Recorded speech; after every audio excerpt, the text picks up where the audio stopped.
Welcome to X Learners. QuickBooks Online video series එකේ තවත් අලුත්ම වීඩියෝ එකකට තමයි අද ඔයගොල්ලෝ තුල එන්නේ. කලින් වීඩියෝ එකේ අපි ඉගෙන ගත්තා කොහොමද QuickBooks system එකේ class හදන්නේ. class active කරලා class transaction වලට use කරන්නේ කොහොමද කියලා බැලුවා. අද වීඩියෝ එකෙන් මම කියලා දෙන්න යන්නේ කොහොමද මේ location කියන option එක QuickBooks online system එකේ පාවිච්චි කරන්නේ කියලා. locations QuickBooks system එකේ හදන්න නම් අපි මුලින්ම locations කියන option එක system එකේ active කරගෙන ඉන්න ඕන. ඒකට අපි යන්න ඕන මේ settings gear wheel එකට ගිහිල්ලා එතන your company කියන section එකේ තියෙන මේ accounts and settings කියන එකට ගිහිල්ලා ඒකේ තියෙන මේ advanced කියන tab එකට ගිහිල්ලා එතන තියෙනවා categories කියලා area එකක්. ඒ area එක ඉස්සරහින් තියෙන මේ editing tool එක මේ විදිහට click කරලා අපිට යටින් track locations කියලා එකක් තියෙනවා. ඒක ඉස්සරහින් තියෙනවා බටන් එක. ඒ බටන් එක අපි ඔන් කරගන්න ඕනේ. අපි කලින් වීඩියෝ එක ඉගෙන ගත්ත කොහොමද classes active කරගන්නේ කියලා. මෙතෙන්දි මේ classes active කරන බටන් එක ඔන් කරලා තියෙනවා. දැන් අපි මේ locations කියන බටන් එකත් මේ විදිහට ඔන් කරගත්තා. මේ විදිහට ඔන් කරලා ඉවරලා අපිට මේ save කියන බටන් එක මේක save කරගන්න පුළුවන්. දැන් මේ categories කියන section එකේ බලපුවාම track location කියන එක on කියලා තමයි වැටෙන්නේ. ඊට පස්සේ අපි බලමු කොහොමද location එකක් හදන්න කියලා. location එකක් හදන්න අපිට මේ settings wheel එකටම ගිහිල්ලා ඒකේ තියෙනවා list කියලා field එක. list කියන field එකේ මේ all list කියන එකට යන්න පුළුවන්. මේ all list කියන එකට ගිහපුවම දැනට තියෙන list ඔක්කොම මෙතන පෙන්නනවා. ඒකේ මේ locations කියලා category එකක් තියෙනවා. අපි ඒක click කරලා ඒකට යමු. locations කියන page එකට ආපුවම දැනට අපි ඒක location එකක්වත් හදලා නැති නිසා list එකේ මොකුත්ම නැහැ. අපි අලුත් location එකක් හදන්න නම් මේ new කියන button එක click කරලා යන්න ඕන. right අපි මේ new කියන button එක click කරලා මේ විදිහට location එක හදන්න යමු. අපිට ඒකේ මුලින්ම දෙන්න තියෙන location එකේ නම.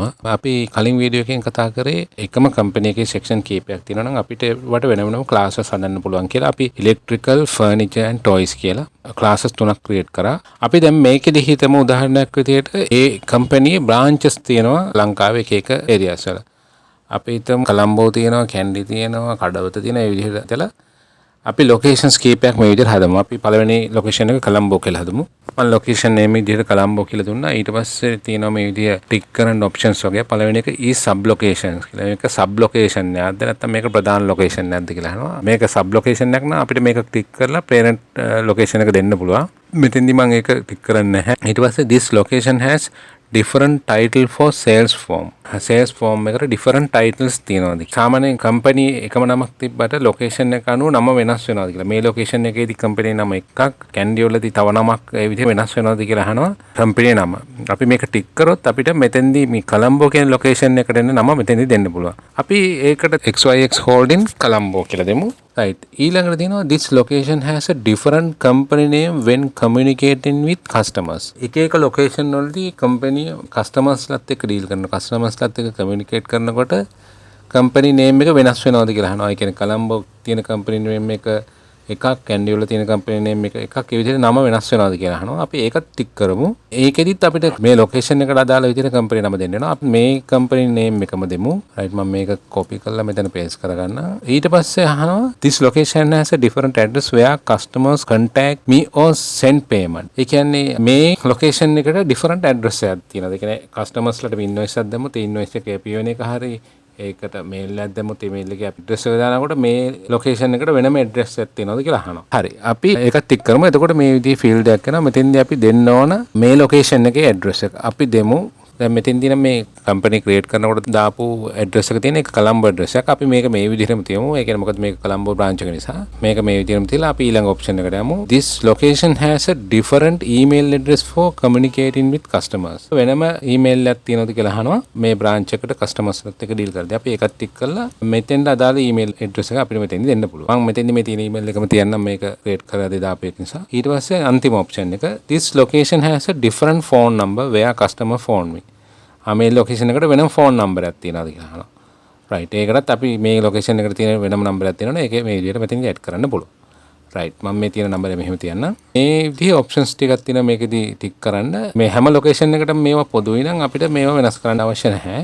නමුත් location එකට මේවා වෙනස් වෙනවා නම් අපිට මේවා tick කරලා ඒ අදාළ location එකට එන එක දෙන්න පුළුවන්. right අපිට මේ ටික මේ විදිහට fill කරලා ඉවරලා මේ විදිහට save කියන button එකෙන් මේක save කරගන්න පුළුවන්. right එතකොට මේ report එක ඔයගලන්ට පේනවා කොළඹ කියලා location එකක් add වෙලා තියෙනවා. අපි මේ විදිහට තව location එකක් add කරගමු. new කියන button එක click කරලා අලුත් location එකක් හදන්න යමු. මෙතෙන්දී අපි මේ location එකේ නම විදිහට candy කියලා දෙමු. මේ sub location එක sub location එකක් නෝ නිසා මම ඒක tick කරන්නේ නැහැ. ඊට පස්සේ this location has a different title for sales form. අපි ඒක ටික් කරලා මෙතෙන්ද අපි දෙමු HYX Holdings Candy කියලා. This location has a different company name when communicating with customers. අපි එතෙන්දිත් ඒක ටික් කරලා මේ HYX Holdings Candy කියන එකම මෙතෙන්දිත් දෙමු. ඊළඟ එක this location has a different address where customers contact me or send payment. මෙතෙන්දී Candy branch එකේ address එක දෙන්න ඕන අපි. අපි මෙතෙන්දී දෙමු වෙන address එකක්. right මම මේ විදිහට address එක දුන්නා Candy address එකක් දුන්නා Candy branch එකේ address එකක් කියලා. ඊට පස්සේ මෙතෙන්දී අහනවා email address එකක් තියනවද වෙනම එකක් කියලා. අපි මෙතෙන්දී වෙන එකක් දෙමු. ඊට පස්සේ this location has a different phone number. එතෙන්දී වෙනම phone number එකක් තියනවද කියලා අහනවා. මම මෙතෙන්දී Candy branch එකට දාලා වෙනම phone number එකක් දුන්නා. right අපිට මේ details තියලා මේ save කියන button එක අපිට save කරගන්න පුළුවන්. right then Candy කියන location එකත් මේ විදිහට create වුණා. right අපි මේ locations දෙකට invoice දෙකක් දාලා බලමු කොහොමද අපේ system එකේ reports වල appear වෙන්නේ කියලා. මුලින්ම අපි invoice එකක් දාමු කොළඹ branch එකට. මම මෙතෙන්දී customer 1 කියන කෙනා select කරන්නම්. ඊට පස්සේ අනිත් details මේ විදිහටම තියලා date එකත් මේ විදිහටම තියලා මේ email address, billing address, terms මේවා ඇවිල්ලා නැත්නම් මේ customer create කරලා මම දාලා නැති නිසා ඊට පස්සේ date එක මේ විදිහට තියලා invoice number එක 155 කියලා වැටලා තියෙනවා. ඒකත් එහෙම තියෙනවා. location කියලා දැන් අලුත් option එකක් ඇවිල්ලා තියෙනවා. right අපිට මේ location එකේ තියෙන මේ arrow එක click කරලා දාලා location එක select කරන්න පුළුවන්. මම කොළඹ කියලා මේක select කරන්න. ඊට පස්සේ අපිට tax දෙනව නම් දෙන්න පුළුවන්. ඊට පස්සේ තියෙනවා මේ විදිහට product ඒ customer ගන්න items මොනවද කියන එක මෙතෙන් දෙන්න පුළුවන්. right මම product එකක් දෙන්නම් මුලින්ම item 10 කියලා දෙන්නම්. item 10 එකෙන් එකයි කියලා දෙන්නම්. ඒකේ tax code එක මේ විදිහට select කරලා අපි මෙතෙන්දී class active කරලා ඉන්න classes තියෙනවා. අපි class එකත් මෙතෙන්දී දෙමු. අපි මෙතෙන් දෙමු electrical කියන එක. තව item දෙකක් add කරමු. item 11 කියන එක දෙන්නම්. ඒකෙත් එකයි කියලා දීලා tax code එක මෙතෙන්දී VAT කියලා select කරලා මෙතෙන්දී class එක furniture කියලා දෙන්නම්. ඊට පස්සේ තව item එකක් add කරමු. item 12 කියලා. ඒකෙදි tax code එක VAT කියලා මෙතන මෙහෙම select කරලා class එක විදිහට toys කියලා මම දෙන්නම්. right. එතකොට අපි කොළඹ කියන location එකේ customer කෙනෙක් මේ විදිහ අපේ තියෙන section තුනෙන්ම බඩු ගත්තා කියලා හිතලා එකම invoice එකේ මේ විදිහට දාලා sub total එක 25 කියලා තියෙනවා VAT එක add වෙලා 29යි කියලා total එක ඇවිල්ලා තියෙනවා. අපි මේ invoice එක save කරමු. right. අපි තව invoice එකක් create කරමු. right. මෙතෙන්දී මම customer ට දෙන්නම් customer 3 කියලා. ඊට පස්සේ ඊළඟ details ටික ඒ විදිහටම තියලා අපි මෙතන location එක add කරගමු Candy කියලා. location එක add කරලා අපි මෙතනදී product ටිකක් දෙමු. එතෙන්දී මම item 10 එකෙන් එකයි, item 11 එකෙන් එකයි, item 12 එකෙන් එකයි දෙන්නම්. ඒ customerත් අරගෙන තියෙන මේ items තුනම. ඒකලා මෙතෙන්දී tax කියන field එකේ VAT code එක දෙන්නම් මේ විදිහට. right. ඒකලා අපි classes select කරමු. පළවෙනි item එක electrical, දෙවෙනි item එක furniture, තුන්වෙනි item එක අපි හිතමු toys. මේ විදිහට තවත් customer කෙනෙක් Candy කියන location එකේදී මේ විදිහට අරන් තියෙනවා කියලා හිතලා ඒ invoice එකත් අපි මේ විදිහට save කරගමු. right. අපි දැන් ගිහිල්ලා බලමු කොහොමද අපේ P&L එකේ profit and loss account එකේ මේ location එකයි ඒ වගේම class උයි appear වෙන්නේ කියලා. right. ඒකට අපි යන්න ඕන menu එකේ තියෙන මේ report කියන section එකට ගිහිල්ලා එතනින් අපි profit and loss by location කියන මේ report එක click කරන්න පුළුවන්. මේ report එකේදී අපිට පෙන්නනවා එක එක location වලට වෙන වෙනම පෙන්නනවා මේ විදිහට කොළඹ කියලා ඒක profit and loss එකකුයි Candy කියලා තව එකකුයි ඊට පස්සේ not specified කියන්නේ මේ location එකක් දාන්න නැතුව අපි දාපු transaction තමයි මේ ඇවිල්ලා තියෙන්නේ. ඊට පස්සේ ඒකේ total එක මේ විදිහට පෙන්නනවා. මේ විදිහේ locations දාපුවාම අපිට system එකේ location wise මේ විදිහේ report එකක් ගන්න පුළුවන්. අපිට මෙතෙන්දී එක එක location වල එක එක class වල දේවල් බලා ගන්න ඕන අපිට filter කරලා බලන්න පුළුවන්. මේ විදිහට මේ customize කියන button එක click කරලා ඒකේ තියෙනවා filter කියලා option එකක්. මෙතන පහළට ගියාම මේ filter කියන එකේදී අපිට මෙතන තියෙන ඕනම එකකින් filter කරන්න පුළුවන්. අපි ඒකේ class කියන එක filter කරමු. අපි හිතමු අපිට බලන්න ඕන මේ හැම location එකම electrical කියන class එකේ performance අපිට බලා ගන්න ඕන කියලා. එතකොට අපි මේ විදිහේ electrical කියන එක විතරක් මෙහෙම tick කළා මෙතන මේ run report කියන එක click කරන්න පුළුවන්. right. එතකොට මෙතන මේ profit and loss account එක මෙතන උඩ වැටෙනවා filter class. ඒ කියන්නේ මෙතන electrical කියන class එකේ එක එක location වල performance මේ විදිහට බලා ගන්න පුළුවන්. කොළඹ location එකේ electrical මේ අපි උගන්ලා තියෙන මේ 5000 ගාණක්. ඒ වගේම Candy එකෙත් අපි එකම invoice එකක් දැම්මේ. ඒ හින්දා එකම ගණන් වැටලා තියෙනවා.